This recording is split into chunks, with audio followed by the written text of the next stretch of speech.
छोटी। नमस्कार, मैं शेफाली सभी बिहार स्वाभिमान आंदोलन के फेसबुक पेज से आप सभी दर्शकों का हार्दिक स्वागत और अभिनंदन करती हूँ। आज का हमारा विषय है भागलपुर कल और आजकल। भागलपुर कल, आज और कल, इस विषय पे बात करने के लिए मेरे साथ जुड़े हैं मेहमान। मैं सबसे पहले उनका परिचय करवाती हूँ। शिव शंकर सिंह पारिजात इतिहास पुरातत्व संबंधी विषय के लेखक और अवकाश प्राप्त उप जनसंपर्क निदेशक बिहार सरकार से हैं। बहुत बहुत स्वागत है सर आपका कार्यक्रम में।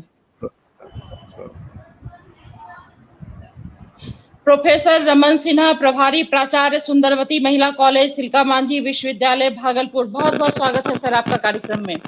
सबों का स्वागत है। डॉक्टर देव ज्योति मुखर्जी जीवनो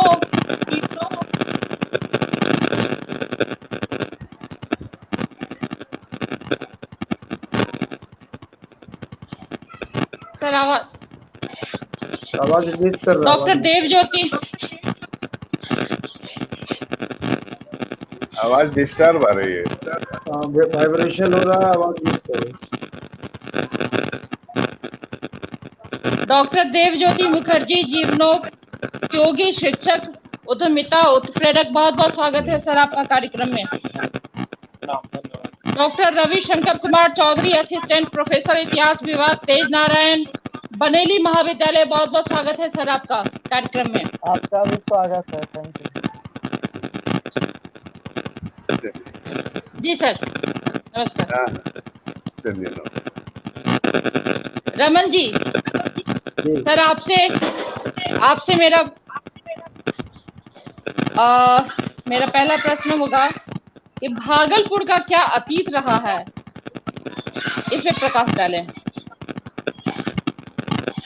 पहले तो मैं अंग जनपद की ओर से अपने अंगवीरों को सादर नमन करता हूँ। पारिजात भैया, देव ज्योति मुखर्जी और रविशंकर प्रसाद की ओर, और आपको विशेष रूप से अंग की धरती का सलाम। गौतम बुद्ध छठी शताब्दी ईस्वी पूर्व से पहले उत्तर वैदिक काल में भारत में जनपदों का विकास हो गया था। उस समय भारत में 16 जनपद थे। 16 जनपद में एक महत्वपूर्ण जनपद अंग भी था। उस अंग जनपद की राजधानी चंपा थी। वो चंपा आज भागलपुर है, इसलिए इसका एक अपना महत्व है। चंपा का महत्व यह है कि चंपा एक व्यापारिक नगर था। गंगा और गंगा के सुल्तानगंज के बगल से आते हुए एक उपधारा, एक चंपा नाला जिसे हम बोलते हैं, वो चंपा नदी कभी मगध से जुड़ती सर। जी सर, मैं माफी के साथ आपको रोकना चाहूंगी। कुछ आवाज में खड़खड़ाहट आ रही, पता नहीं। ठीक है आवाज आ रही है? आप बोलिए। आ रही है, लेकिन खड़खड़ाहट है। हाँ, चलिए फिर भी आवाज पहुंच जाएगी। जी आप बोले।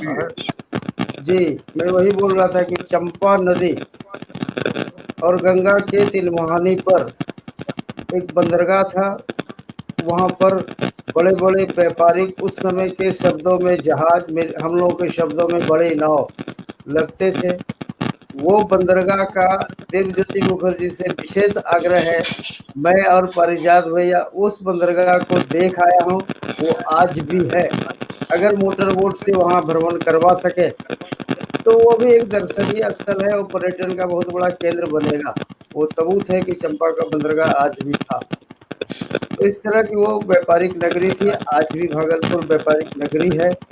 वो इसलिए पुराने समय से महत्वपूर्ण है। एक खासियत देव ज्योति मुखर्जी के लिए विशेष रूप से, आप शेफाली मैडम के लिए आपको विशेष रूप से, कि जो चंपा नदी है, जो चंपा नाला बन गया, उसके दोनों ओर उत्तम किस्म के खुशबूदार चावल, धान होते थे, जो आजकल हम लोग बोलते हैं कतरनी, सुगंधित। जी, उस बहुत सुगंधित। जी जी जी जी। हम्म। हालांकि अब सुगंध समाप्त हो गया है, क्योंकि नदी के दोनों किनारे नहीं, बालू भर सुगंध गए हैं। समाप्त कम नहीं कम हो सर, गया सुगंध है। समाप्त नहीं हुआ है। हाँ, लेकिन उसकी कीमत अभी भी है, बहुत कीमत है। जी, उसकी महत्ता ये थी कि उस समय के मगध महत्ता सम्राट है। बिंबिसार के दरबार में वो कतरनी सस्ता था, दरबार की शोभा थी। और खुद बिंबिसार ने एक बार कतरनी चावल लेकर भागलपुर आए थे, ये अंग चंपा आए थे, और कतरनी चावल जी लेकर जी गौतम बुद्ध की सेवा में दिया था। तब गौतम बुद्ध ने भी उसका स्वाद चखा था। ये बहुत महत्वपूर्ण तथ्य है इतिहास के आईने में। जी, इसलिए जी बहुत सारे तथ्य हैं। अब दूसरे को भी मौका दीजिए। मुगल काल में रविशंकर है। आधुनिक काल का अगर कहें तो एक है यहाँ किला कोठी, जिस अभी भागलपुर तिलकामाझी भागलपुर विश्वविद्यालय के अधीन है रविंद्र भवन। वहीं पर प्राचीन भारतीय इतिहास संस्कृति एवं पुरातत्व विभाग, जो टूरिज्म के छात्र भी हैं, 15 छात्र हैं वहाँ पढ़ रहे हैं। उस कोठी पर कभी 1773 एक्ट के अनुसार जो पहली बार भारत का सुप्रीम कोर्ट बना कलकत्ता में, उस पहले सुप्रीम कोर्ट के पहले chief justice of India sir Elijah इनके, वो उस भवन में ठहरे थे। और उसी के समय विलियम जोन्स, जो रॉयल बंगाल एशियाटिक सोसाइटी के संस्थापक 1784 ईस्वी में बने, जो भारतीय सभ्यता संस्कृति भाषा के बहुत बड़े जानकार थे और उसके संपोषक बने। आज भी वो संस्था बंगाल में जिंदा है।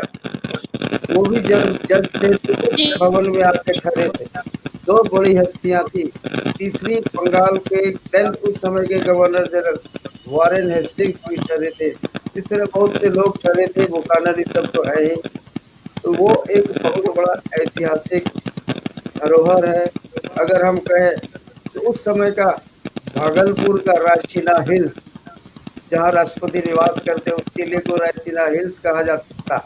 आज भी उस भागलपुर का रायसीना हिल्स था, क्योंकि जिलाधिकारी भागलपुर उस समय वहीं रहते थे, आवास करते थे। इस तरह वो भी एक ऐतिहासिक तथ्य है। दूसरा, भागलपुर में अंग भंग संस्कृति।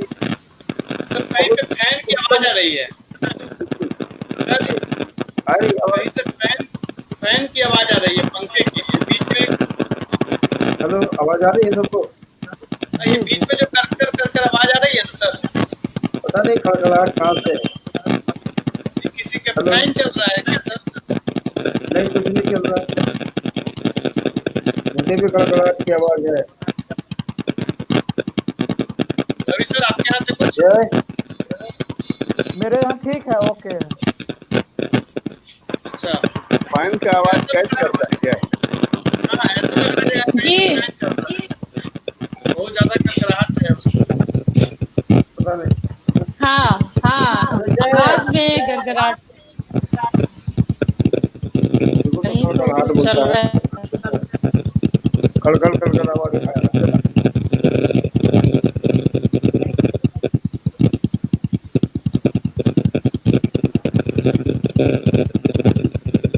देखो रहे, देखो रहे।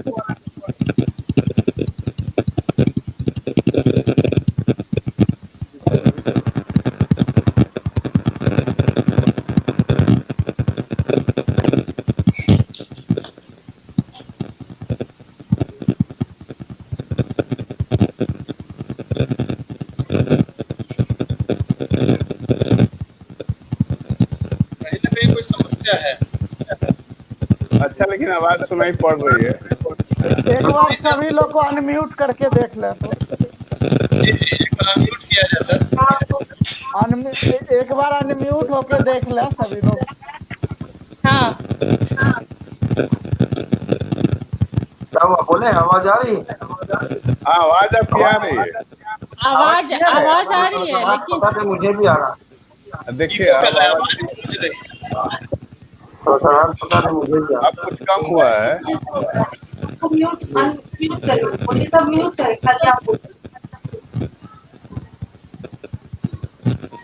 हाँ, रविशंकर सर। जी जी। जी, आपसे मैं समझना चाहूंगी, दर्शकों को समझाएं, आपको क्या लगता है क्या कमी रह गई और क्या कुछ गलत निर्णय हो गया इन बीते साल में, जो कि भागलपुर की मौजूदा स्थिति के लिए? जी रविशंकर सर। हेलो, सुन पा रहे हैं? जी हेलो बिल्कुल, आप बोलें। जी। भागलपुर मेरा सवाल। जी, जैसा कि हम जान रहे हैं कि अभी रमन सर ने बहुत अच्छी चर्चा करी प्राचीन काल में, जी जी फिर आधुनिक काल में। तो भागलपुर का महत्व आपका तीनों काल में बहुत अधिक रहा है। मध्यकाल की भी बात होगी बीच में, तो मैं आगे चर्चा करूंगा। लेकिन अभी वर्तमान में हम देख रहे हैं कि भागलपुर प्रशासनिक उपेक्षा का शिकार हो रहा है, क्योंकि जो सत्ता का केंद्र बिंदु है, आप हमारे जी माननीय मुख्यमंत्री श्री नीतीश कुमार जी का ध्यान नालंदा, राजगीर और बोध गया से हट ही नहीं पा रहा है। और वो पटना से 200 किलोमीटर की दूरी पर इस भागलपुर की तरफ उनका कोई ध्यान ही नहीं जा रहा है। हमारा विक्रमशिला बिल्कुल। अंतर्राष्ट्रीय स्तर का शिक्षण केंद्र रहा है विक्रमशिला महाविहार, और कितनी मांग जी हुई जी इस क्षेत्र से कि वहां पर एक सेंट्रल यूनिवर्सिटी दिया जाए। आपने नालंदा नव महाविहार सेंट्रल यूनिवर्सिटी होते हुए भी आपने वहां पे साउथ बिहार खोला, नॉर्थ बिहार खोल दिया बोध गया में, लेकिन भागलपुर पर इनकी। जी दूसरा, हमारे यहाँ जो भी पॉलिटिशियन हुए वो इनके आपसी ये धीमा कुश्ती में या रसाकसी में हम कहें कि भागलपुर का सारा ग्रोथ रुक गया। एक अगर एयरपोर्ट की बात करें तो दूसरा उनका विरोध में तैयार बैठे हैं। यहाँ कोई क्रेडिट कोई और ना उठा के ले जाए, और इस वजह से हम लोग वंचित हो गए कि अच्छे अच्छे लोग विक्रमशिला देखने नहीं आ पाते हैं।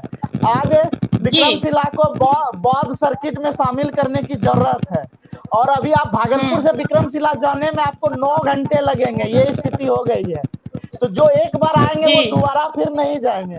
तो हमारे ये भागलपुर राजनीतिक उपेक्षा का शिकार हुआ है, और प्रशासनिक स्तर पर अगर इसको स्मार्ट सिटी का दर्जा भी मिला तो ये सारा काम पेपर पर हो रहा है, धरातल पर कोई काम नहीं हो रहा है।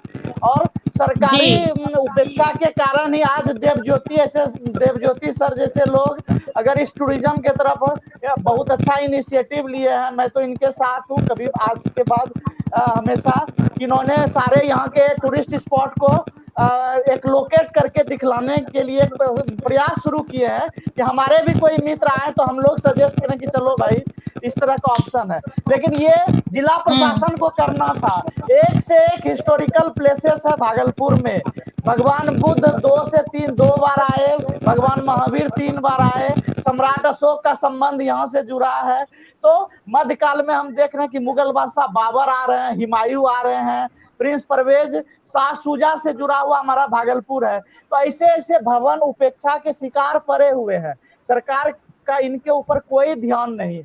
एक हमारे यहाँ फतेहजंगी मकबरा है, अभी हाल में एएसआई ने उनको गोद लिया है, तो लाखों रुपया खर्च करके उनका रेनोवेशन का कार्य हुआ, तो उनमें एक जीवंतता आ गई। ये 400 साल पुरानी मजार, जिस तरह सर ने बताया कि टीला कोठी हमारा राष्ट्रपति ये रायसीना हिल था, तो उसी तरह मैं एक जानकारी शेयर कर दूं कि वो शाहजंगी का जो फतेहजंगी का मकबरा है, वहां पे मुगल परिवार के 13 व्यक्ति को दफनाया गया है। तो जिस तरह से हम हुमायूं के मकबरा को मुगलों का आरामगाह कह सकते हैं, उसी तरह ये मकबरा भी उतना ही इम्पोर्टेंट। पूर्वी बिहार में इस स्तर का कोई स्मारक नहीं है, लेकिन सरकार का इस और हमारे माननीय मुख्यमंत्री जी, उप मुख्यमंत्री जी का भागलपुर पर कोई ध्यान नहीं है। इसीलिए भागलपुर आज धूल और जाम का शहर हो गया है। ट्रैफिक जाम आपको मिलेंगे और आप निकल जाइए फिजा में तो सिर्फ धूल ही धूल है। तो हमारा सबसे बड़ा दोष प्रशासनिक विफलता है, और सरकार का यहाँ पे सौतेला व्यवहार है भागलपुर के साथ। ये मेरा मानना है व्यक्तिगत रूप से। बिल्कुल बिल्कुल।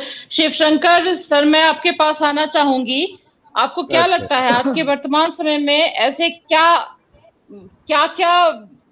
ऐसी चीजें रह गई हैं वर्तमान समय में है जो पटना के बाद दूसरा विकसित शहर कहा जाता है, और ज्वलंत मुद्दा क्या है ऐसी जो कि ये पूरी तरह से विकसित नहीं हो पाया है और वो मुकाम हासिल नहीं हो पाया है?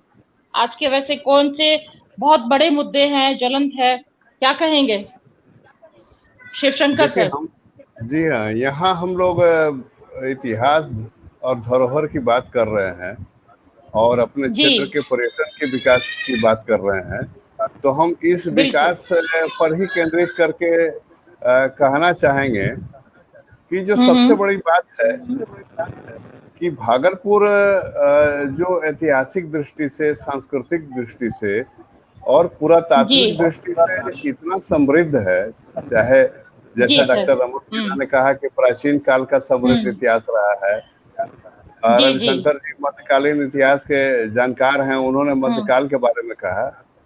वर्तमान मॉडर्न हिस्ट्री में भी क्या है भागलपुर, उस पर प्रकाश डाला है डॉक्टर रमन सिन्हा ने। तो जी ये जो धरोहर हमारा है, जो प्राचीन काल से है, कुछ माने कुछ हजारों वर्ष पुराना है, कुछ 1000 वर्ष पुराना है, कुछ उसके बाद का है, मिडाइवल पीरियड जी का है। तो एक तो है जी कि किसी भी यहाँ के धरोहर को, कुछ ऐसे धरोहर हैं यहाँ जिसको कि एएसआई ने या कहे कि बिहार आर्कोलॉजी ने संरक्षित घोषित किया है, लेकिन वो जी। नाम मात्र का है, कोई संरक्षण नहीं है। और उचित बिल्कुल। देखभाल के अभाव में जिस धरोहरों की चर्चा हम बराबर करते हैं और उसकी चर्चा करके गौरवान्वित होते हैं, तो वो एक दिन ऐसा होगा कि इसी नेग्लिजेंस से वो धीरे धीरे बर्बाद होता जाएगा और कुछ तो शहरीकरण की भी भेंट चढ़ रहे हैं। तो एक बात तो ये है। दूसरी बात क्या है कि इतिहास तो हम जानते हैं कि बीते समय का ही ये की कहानी होती है, उसका रिकॉर्ड होता है, लेकिन जी बीते काल की जो कहानी हमारे धरोहर कहते हैं, जो हमारे पुरातात्विक अवशेष कहते हैं, तो जी। एक सर्वेक्षण जो उसका बराबर होता रहना चाहिए, एक स्टेटस रिपोर्ट आना चाहिए। तो मैं समझता हूँ कि जो अलेक्जेंडर कनिंघम के समय में यहाँ सर्वेक्षण हुआ, जो उन्होंने पूरे भारतवर्ष के सर्वेक्षण के दौरान जो यहाँ किया है, या ब्रिटिश टाइम में कहिए कि जो फ्रांसिस बुकानन ने की जो डायरी है, जो एक तरह से एक यहाँ के ऐतिहासिक धरोहरों का एक ब्यौरा भी है, तो समझिए वो तकरीबन 200 साल से ऊपर पहले की अवधि की है।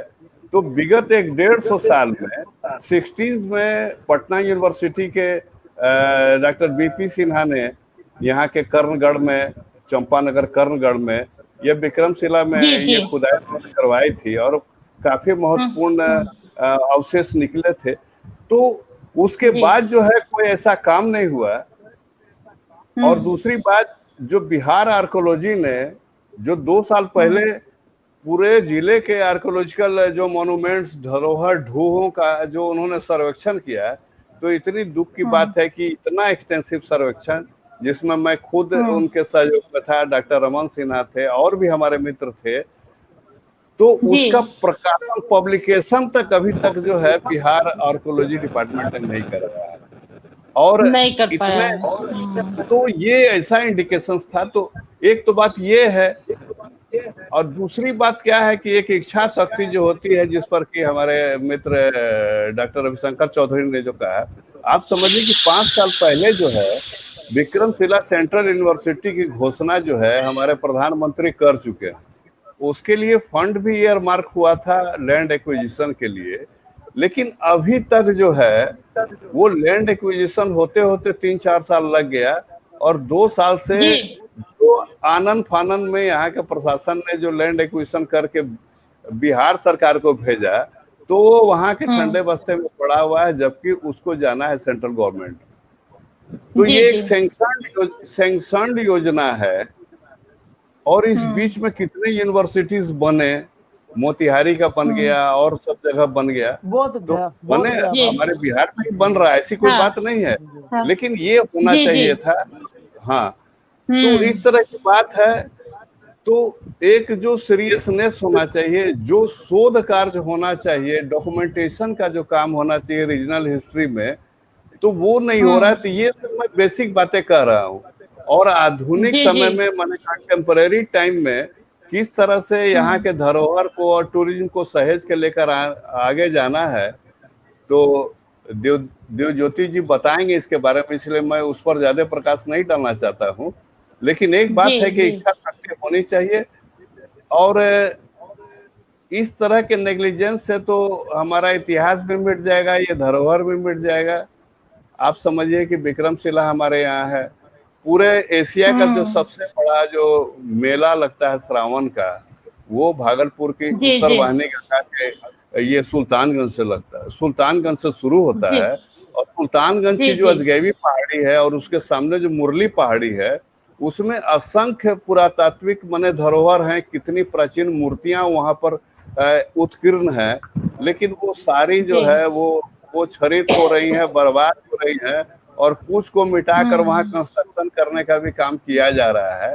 तो ये सब सारा ब्रॉड डे लाइट में हो रहा है, और किसी को कोई ध्यान नहीं है। हम लोग बोलते हैं तो बोलने से तो कुछ होता नहीं है, बोलते बोलते तो समझिए कि इतना समय निकल गया।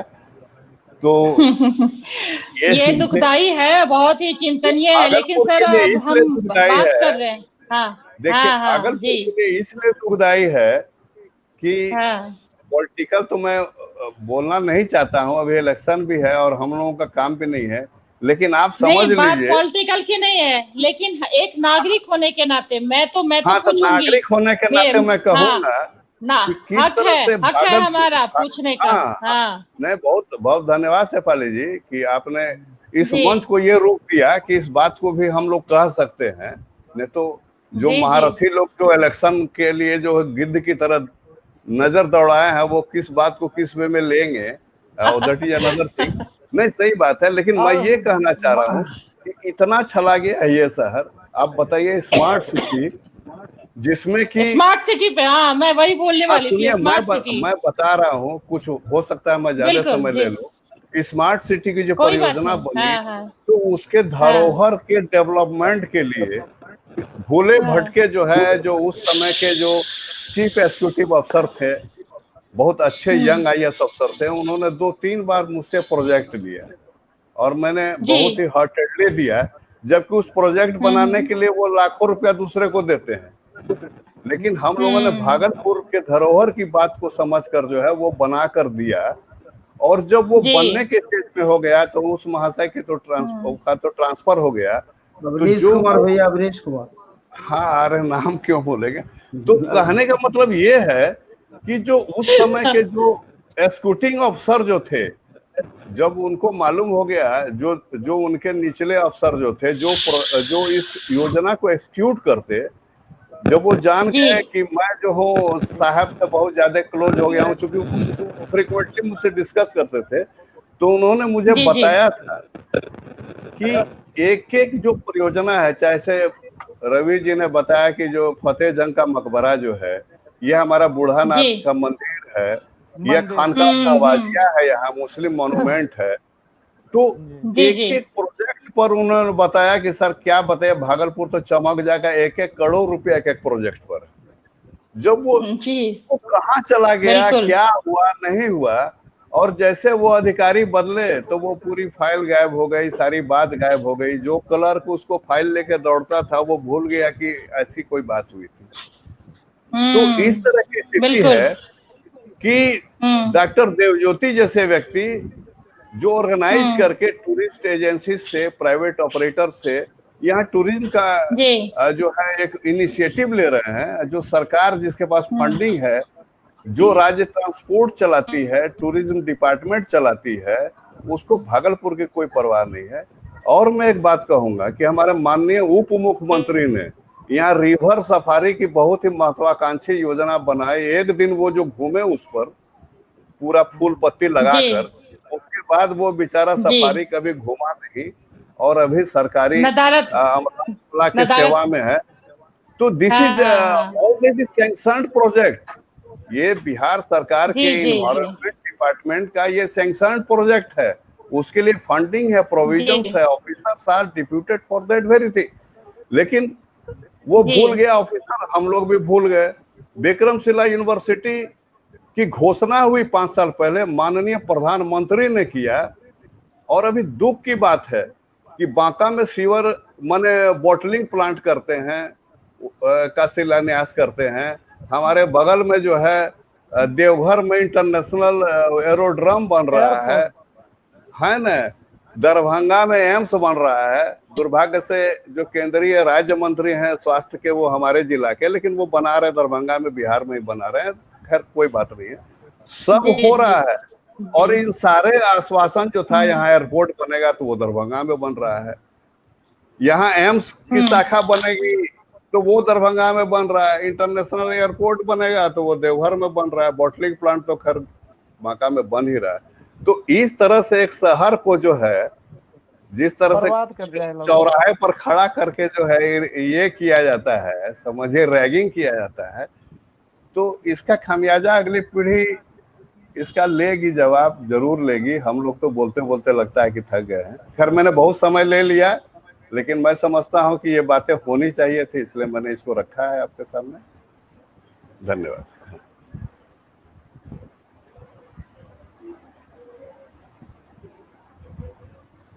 हेलो, क्या हो गया? डिलिंक हो गया क्या?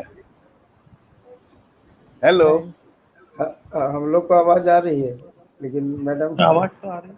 शेफाली जी ही लगता है कि ऑफ स्क्रीन हो गई। शेफाली जी ही, हाँ नेट थोड़ा सा प्रॉब्लम कर रहा है। हाँ अमित जी आप ही आइए। देवज्योति जी बोलिए, अब धीरे धीरे बोलिए, स्टार्ट कीजिए। हाँ चलिए आप तो जितना आगे सर माफी चाहूंगी, रविशंकर सर से मैं शिकायत करूंगी। मैं रविशंकर सर से शिकायत करूंगी, बहुत ज्यादा नेटवर्क का प्रॉब्लम हो रहा है। जी देवज्योति जी बोलना शुरू करें, सुन तो सकते हैं आप। मैं देवज्योति मुखर्जी सर आपके पास ही आ रही हूँ। जी किसी का पंखा फैन चल रहा है। नहीं प्रॉब्लम आ रहा है, कहीं से हीटिंग साउंड है। चलिए ना, सुनाई दे रहा है। मैं देवज्योति मुखर्जी सर, मैं आपसे पूछना चाहूंगी, भागलपुर का जो सौंदर्यीकरण है और सर्वप्रथम राज्य है, ये सारी चीजें कैसे संभव होगी सर? ये जो सपना है सुंदरता का और सफाई का और नंबर 1 का, कैसे होगा सर? बहुत अच्छा। जितने भी बातें अभी तक हुई हमारे श्रद्धेय पारिजात सर या रमन सर या विजय सर, रवि सर से बहुत अच्छा लगा और एकदम टू द पॉइंट बात को रखी गई। और इस बात को मैं भी अनुभव कर रहा हूँ लास्ट 20-25 साल से। और 2019 में जब सांसद का चुनाव हुआ तो मेरा साथी ही खड़ा हुआ था, हम लोगों ने बहुत मेहनत करके उसको जिताया भी, लेकिन वो भी कोई इस तरह ध्यान नहीं दिया। तो उसी समय हम लोगों ने निर्णय लिया कि अब हम लोग अपने हाथ में लेंगे चीजों को, और हम लोग बात करते रहे। और अभी हम लोगों ने एक बेड़ा उठाया है कि भागलपुर जिला को देश का नंबर 1 जिला बनाना है। तो उसमें हम लोगों ने 10 वर्टिकल्स को निकाला है। 10 वर्टिकल्स को हमने निकाला है कि क्या कि मैं एक एनआरआई से पास आउट हूँ और मेरा ये प्रबंधनी काम ही है। 1 लाख से ऊपर स्टूडेंट है मेरा ऑल इंडिया में। तो मैं क्या 10 जो वर्टिकल्स निकला एकदम to the point, with in 2 to 3 years हम करके दिखाएंगे। अब हम किसी के ऊपर निर्भर नहीं करेंगे। और जब हम जानते हैं रिवर्स इंजीनियरिंग, आप 9 मन तेल होगा तब राधा नाचेगी, ना 9 मन तेल होगा ना राधा नाच पाएगी। आप नाचना शुरू कर दीजिए, तेल आते रहेगा। यही सिस्टम पे हम चलेंगे। फर्स्ट वर्टिकल, यस 10 वर्टिकल का मैं बात कर रहा हूँ जिसमें टूरिज्म भी है। पहला वर्टिकल है कि Bhagalpur will be the first district जो 100% लिटरेट होगा, 100% लिटरेसी। आपको जान के आश्चर्य होगा कि भागलपुर शहर अभी 91% लिटरेट है। आप विश्वास नहीं करेंगे मेरा बात, भागलपुर शहर 91% लिटरेट है। मात्र 36,000 से 42,000 संख्या है, जिसको अगर हम साक्षर कर देंगे तो भागलपुर शहर एज ए होल 100% साक्षर हो जाएगा। और आज से 2-3 महीना बाद से मैं डिक्लेयर करते रहूंगा कि वार्ड नंबर फलना 100% लिटरेट। गांव ये 1515 गांव है, 242 पंचायत है, 16 ब्लॉक है, हमें 100% लिटरेसी देंगे हम आपको 3 साल के अंदर, और 3 महीना के अंदर डिक्लेयर होता रहेगा कि ये गांव 100% लिटरेट है। ये पहला वर्टिकल। सेकेंड वर्टिकल, हमें 100% रोजगार देनी है। भूल जाइए सरकार, हम दे सकते हैं, पारिजात सर दे सकता है। अभी टूरिज्म 1 लाख आदमी का रोजगार देगा, आप देखते रहिए। तो सेकेंड है हमारा 100% जो है अनएम्प्लॉयड को एम्प्लॉयमेंट मिल जाएंगी। 5,13,000 अभी आपके डिस्ट्रिक्ट में अनएम्प्लॉयड है। अनएम्प्लॉयड का क्या परिभाषा है? 25 साल के ऊपर जो है उसको हम अनएम्प्लॉयड मार रहे हैं। बाकी को हम एस्पिरेशन बोलते हैं कि भाई वो अभी नौकरी पाने के योग्य बन रहा है, लेकिन 25 साल के ऊपर का डेटा आपको बता रहा है कि 5,13,000 अनएम्प्लॉयड है। 100% आदमी को हम लोग रोजगार दे सकते हैं। भागलपुरियन, जिसमें सरकार की जरूरत नहीं है, हम लोग को केवल खाली एक दिशा पे काम करने की जरूरत है। ये second particle. Third particle, Bhagalpur will be the cleanest city. ये क्लीनेस्ट सिटी होगा, केवल हमारे हाथ में वो क्लीनिंग पावर आनी चाहिए। घर से कूड़ा बाहर निकले ही नहीं, हम कलेक्ट कर लें घर से। इसमें गवर्नमेंट को साथ देने की जरूरत है, गवर्नमेंट को करने की जरूरत नहीं है, हम लोग कर लेंगे। बिल्कुल। आज जो फेंका हुआ चीज है वही आपका सोना बन जाएगा। Your trash can be the treasure. वो संपत्ति बन जाएंगे हमारे। गीला कूड़ा सूखा कूड़ा अलग हो जाएंगे, सूखा कूड़ा बिकने चले जाएंगे, गीला कूड़ा से हम खाद बना लेंगे। अभी आप गंगा का जो कॉरिडोर बनाए, ऑर्गेनिक कॉरिडोर, उसमें जितना खाद की जरूरत है उतना पूरा नहीं पाइएगा जितना आपके डिस्ट्रिक्ट से निकलेंगे। ये थर्ड वर्टिकल है, ये हम करके दिखाएंगे। वी भागलपुरियन। फोर्थ वर्टिकल है लिंग अनुपात। आप जानते हैं भागलपुर का लिंग अनुपात कितना है? सारे इंडिया का लिंग अनुपात 1000 पुरुष पे 935 है। हमारा भागलपुर में कितना है? 880। इसका मतलब हम 100 में नहीं, 1000 में नहीं, हम लाखों में लड़की का कत्ल करते हैं।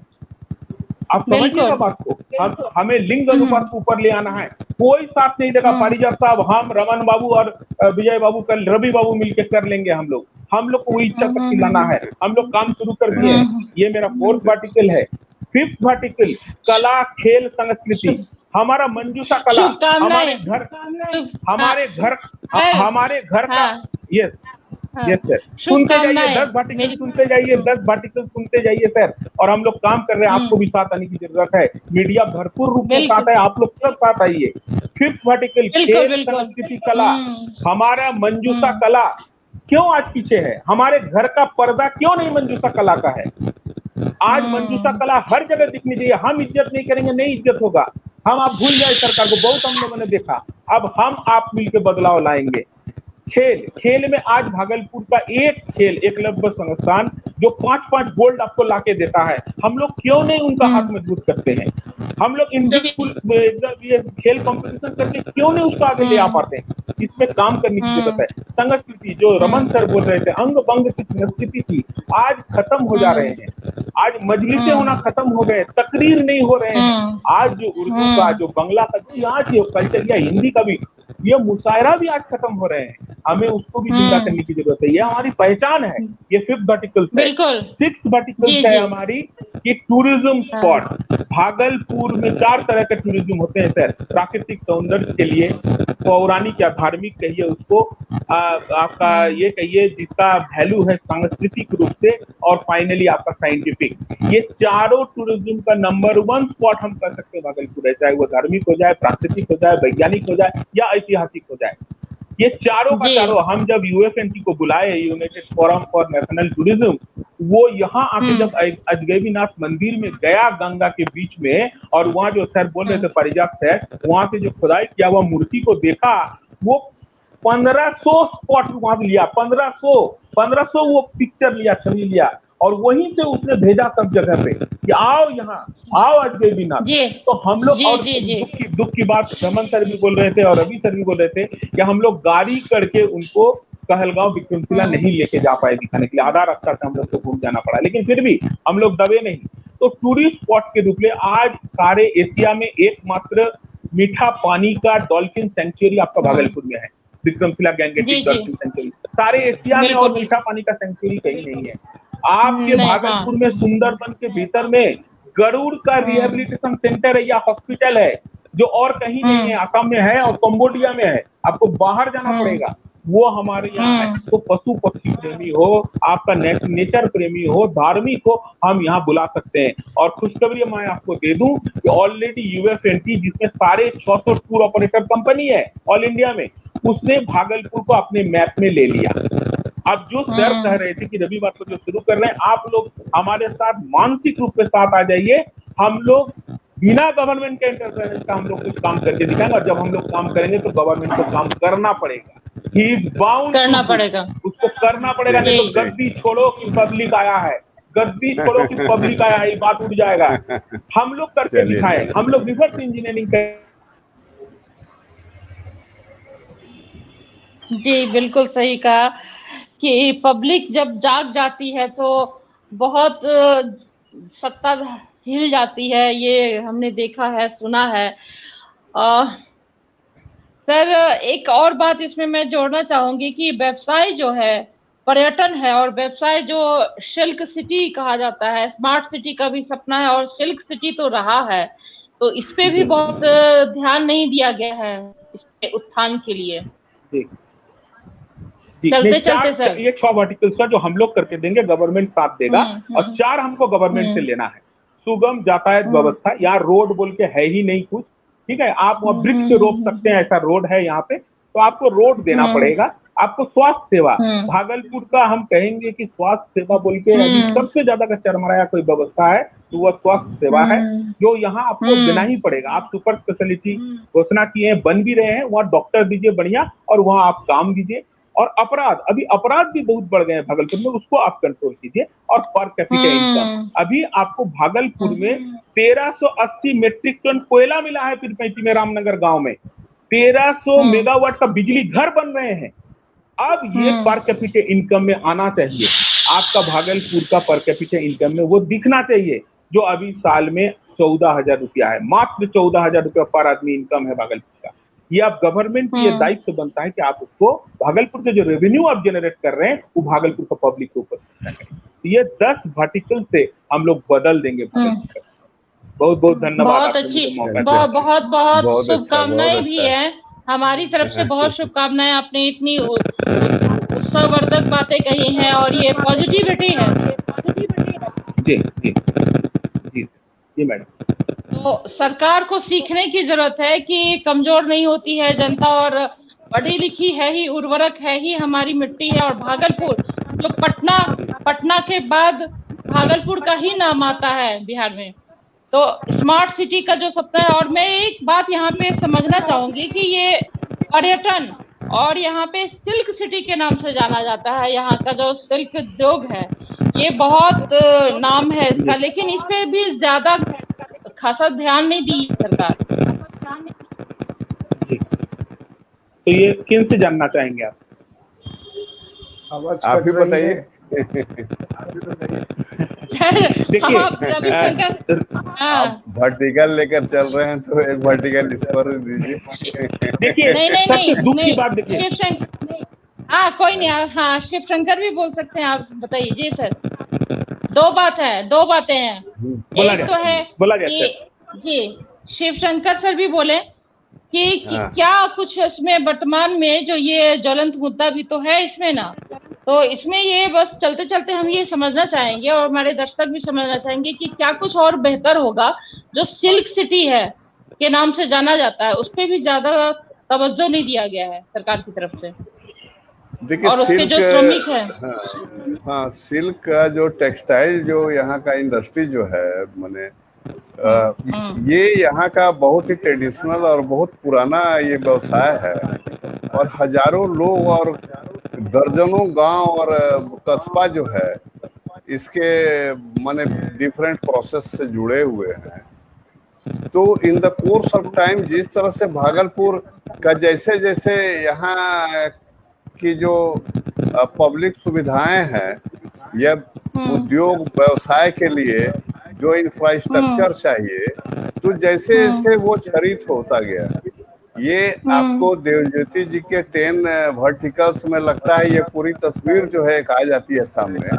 एक तरफ ये विकास का आईना दिखला रहे हैं, तो दूसरी तरफ जो है इनडायरेक्टली ये यहाँ की दुर्दशा की भी गाथा है कि इतने लोग दुर्दशा हो गए हैं कि ये जो सरकार जो है, जो करोड़ों रुपए का फंड बनाती है, उसको खर्च करती है, और यहाँ के लोगों को ये सोचना पड़ रहा है कि पानी के लिए, क्लीनलीनेस के लिए लिटरेसी के लिए, टूरिज्म के लिए वो अपने प्रयास करे, तो ये कितनी बड़ी दुर्भाग्य की बात है और कितनी बड़ी जड़ता है, ये समझने की बात है। और उसी जड़ता से ग्रसित जो है, एक तो ये जो इंफ्रास्ट्रक्चरल जो भी सुविधा है उसका ह्रास होता गया। दूसरी बात है उसमें एक जो इसके लिए पावर लूम्स के लिए और खासकर सिल्क के लिए जो पावर चाहिए, पावर सप्लाई जो चाहिए, तो इतना ज्यादा बिहार में और स्पेशली भागलपुर में इतनी लंबी अवधि तक जो है ये पावर प्रॉब्लम रहा कि आज उस पावर प्रॉब्लम के चलते रॉ मटेरियल्स जो प्रॉपरली जो उनको मिलना चाहिए एक चैनल से, एक सुविधा से, उसकी कमी के कारण यहाँ के कारीगर जिनका नाम था, जिनके मन की ताने बाने की जो खूबसूरती थी, उस पर ये शहर सिल्क सिटी कहलाया। आज हमारे वो जो बुनकर हैं, कारीगर जो हैं, वो मजदूर हो गए हैं और सूरत के, अहमदाबाद के और बॉम्बे के टेक्सटाइल इंडस्ट्रीज में जाके लेबर का काम करते हैं। तो और दूसरी बात है कि वो आर्टिफिशियल थ्रेड का जो समझिए कि वो कॉस्ट इफेक्टिव के चक्कर में या लोगों को जो परख, जो सही सिल्क, जो प्योर सिल्क की परख जब घटती गई, तो उसके चलते जो आर्टिफिशियल सिल्क चल पड़ा है, चाहे उसके पीछे कॉस्ट इफेक्टिव की बात हो या जो भी हो, तो उससे भी इस इंडस्ट्री को क्षति मिली है। तो कहने का मतलब है कि ये सब भागलपुर का जो है ईएसपी है।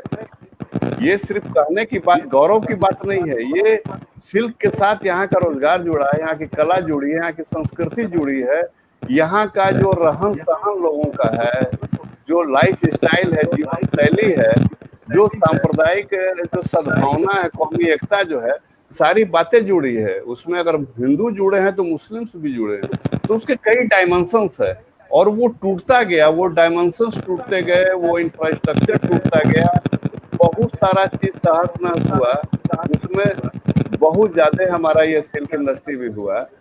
तो अब यह भागलपुर के किसी दुर्दशा के लिए एक दो कारण बताने की जरूरत अब नहीं है, कारण इतने हो गए हैं और इतने एविडेंट हो गए हैं कि ये नॉट मैटर ऑफ डिस्कशन। बिल्कुल, चल ये जो हमारे जो रहनुमा है, हाँ।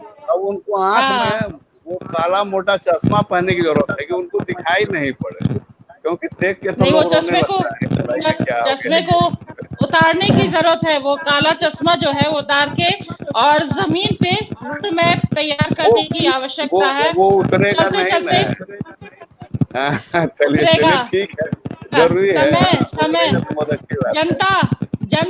जनता जनार्दन होती है, जनता जनार्दन होती है। ये विश्वास तो हम लोकतंत्र में तो हमको ईश्वर विश्वास रखना ही पड़ेगा, ये तो जरूरी बिल्कुल। है। और जनता से ही चुनकर एक प्रतिनिधि आते हैं जो सरकार का नाम होता है। हाँ, हमारे देवजती जी के भी एक आपने मित्र आए। चलिए बहुत धन्यवाद। लेकिन मैं चलते चलते मैं समीक्षा में दो शब्द का आपसे सुनना चाहूंगी। रवि सर और रमन सर जी, आप दोनों से भी संक्षेप में। रवि सर जी, भागलपुर के विकास पर क्या अभी तो इतनी सारी हम लोगों की शिकायतें हैं कि सरकार के द्वारा ये उपेक्षित, अभी सिल्क सिटी की चर्चा हुई, अभी हम लोग को पता नहीं चला, 1 साल पहले सबौर बहादुरपुर का स्पन मिल कूड़े के भाव में बिक गया, नीलाम हो गई, किसी की प्राइवेट प्रॉपर्टी हो गई, अभी हम लोगों को पता चला।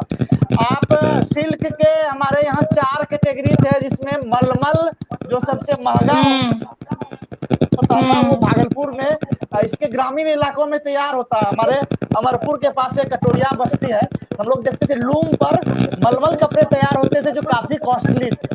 तो बिल्कुल आप देख रहे हैं कि बिजली की कमी हो और सरकारी उपेक्षा हो, उनको अच्छा बाजार नहीं मिल पाया और बहुत सारे ऐसे कारण रहे जो हमारी सिल्क इंडस्ट्री तबाह हो गई। पहले आज ये लोग सिल्क बनाने के लिए चाइना के थ्रेड पर है, पहले धागा यहाँ तैयार होता था, ये कीड़े पाले जाते थे। हम लोगों को याद है जब मैं टेनवी कॉलेज में पढ़ता था तो नाथनगर जी, रेशम जी। संस्थान में कीड़े पाले जाते थे, लेकिन अब ये लोग चाइना से धागा मंगा रहे हैं। ये धागा तस्करी होके आ रहा है, इस पर हमारा उद्योग हो गया। तो इन लोगों ने पूरी तरह से शहर के बर्बादी की इबादत लिख दी है। अब जैसे हम देवज्योति सर जैसे लोग हम लोग आए मिलकर आगे अपने ये भागलपुर के प्राचीन महत्व को, चाहे मध्यकालीन हमारा भागलपुर बहुत रिच रहा है, आधुनिक काल में हमारा भागलपुर बहुत रिच रहा, तीनों काल में भागलपुर की जो महत्ता है उसको लौटाने की जरूरत है। और यह निश्चित रूप से बिहार का नंबर 1 जिला होना चाहिए। ये अध्यात्म की भी नगरी रही है। ये आप समझ सकते हैं कि इसके 32 मोहल्ले के नाम मुगलकालीन नाम है लगभग। यहाँ पे हिंदू मुस्लिम कौमी एकता का हमें संदेश दिखाई पड़ रहा है। हर मोहल्ले में आपको वली दरवेशों के दरगाह दिखाई पड़ रहे हैं। तो इन सब पुरानी यादों को लौटाने की जरूरत है। प्राचीन काल में भी हमारा सर जितना महत्वपूर्ण रहा अभी भी उतना ही इम्पोर्टेंस है। तो सबसे पहले हम लोग एकजुट हो जाए। सरकार अगर उपेक्षित उनका रवैया रहा है हमारे साथ तो हम नागरिकों का कर्तव्य है कि इसके लिए आगे आए और अपने पूरे भागलपुर के गौरव को हम वापस लौटाने की जरूरत है। बहुत सही कहा सर। चलते चलते हमारे रमन जी 2 शब्द। रमन जी चलते चलते एकदम बिल्कुल आ रही है, बोलिए।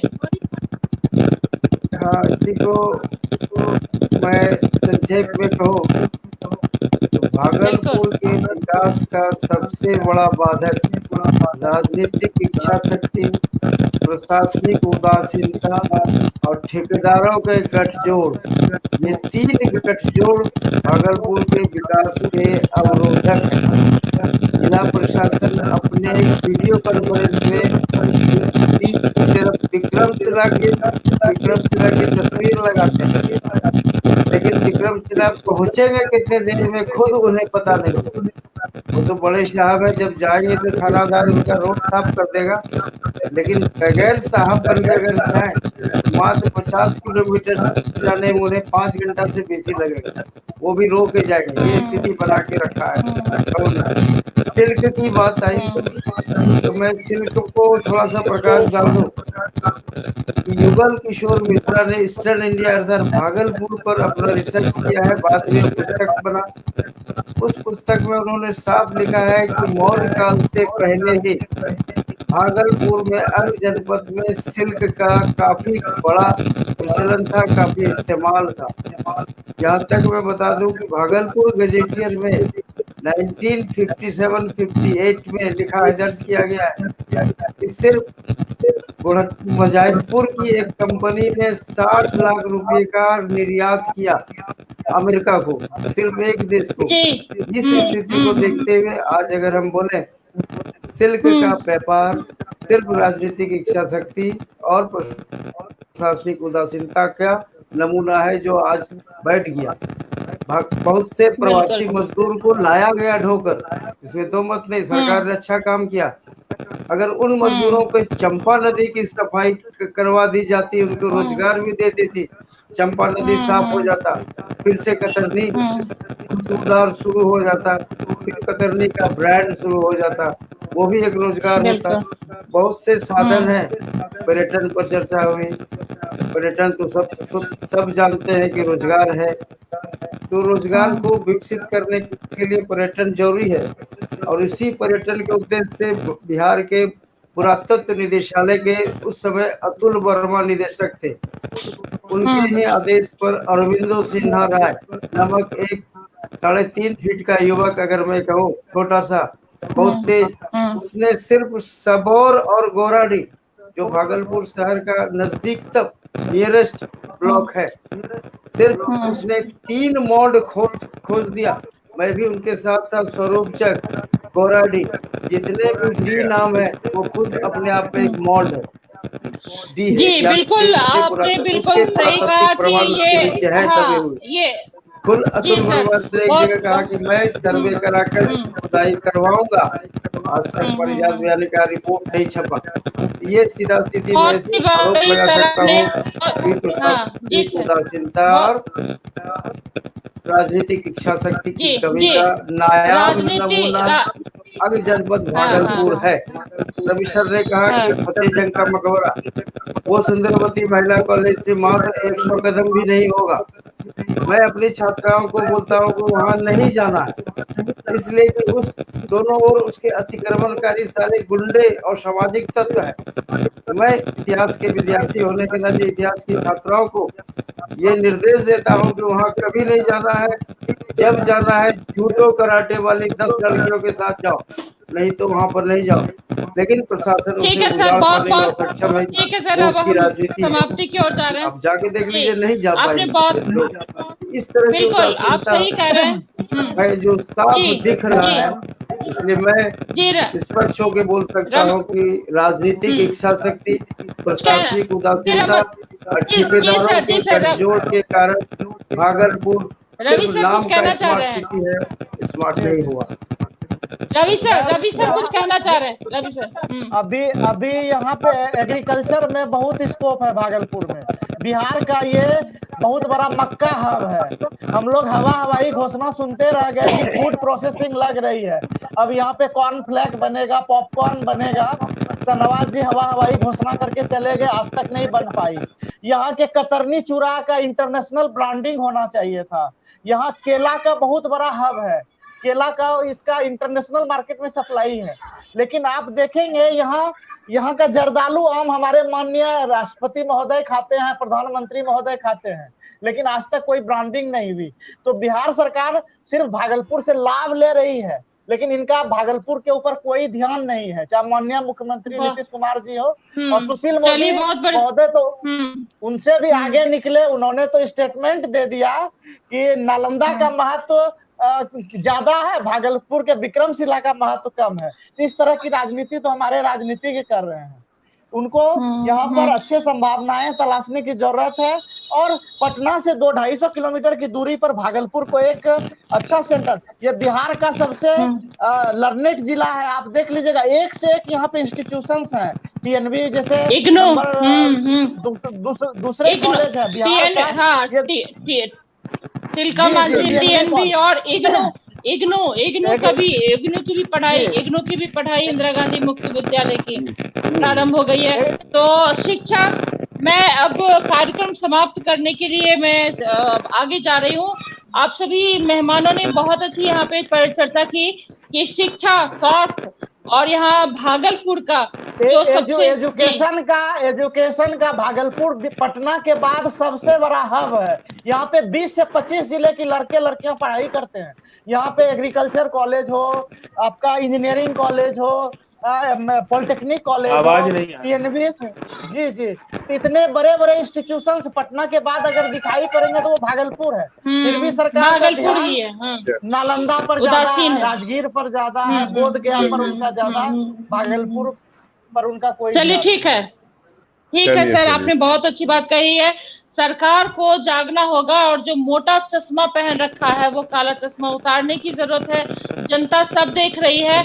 आप सभी ने बहुत अच्छी चर्चा की है। हमारे दर्शकों को भी बहुत ज्ञान की बातें मिली और बहुत सारे इंफॉर्मेशन ऐसे मिले हैं जो हमारे तमाम दर्शक सुन रहे हैं, उन्हें जान के खुशी होगी। और हमें खुशी होती है यहाँ की जो विरासत है, भागलपुर की विरासत है, सुंदरता है, बरकरार करने के लिए और यहाँ पे ईमानदारी के साथ काम करने की जरूरत है सरकारी तंत्र को, और ध्यान देना होगा। नहीं तो हमारी जो जनता है वो इसका जवाब भी देती है। चुनाव भी नजदीक है, लेकिन इन सब बातों को ध्यान नहीं देंगे तो आप आगे सफल सरकार नहीं होगी। सरकार जी, मैं यही कहूंगी कि खुशियां तकदीर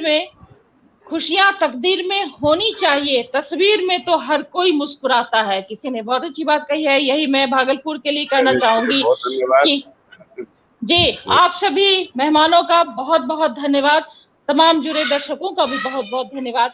नमस्कार। आवाज कट रही है। नमस्कार।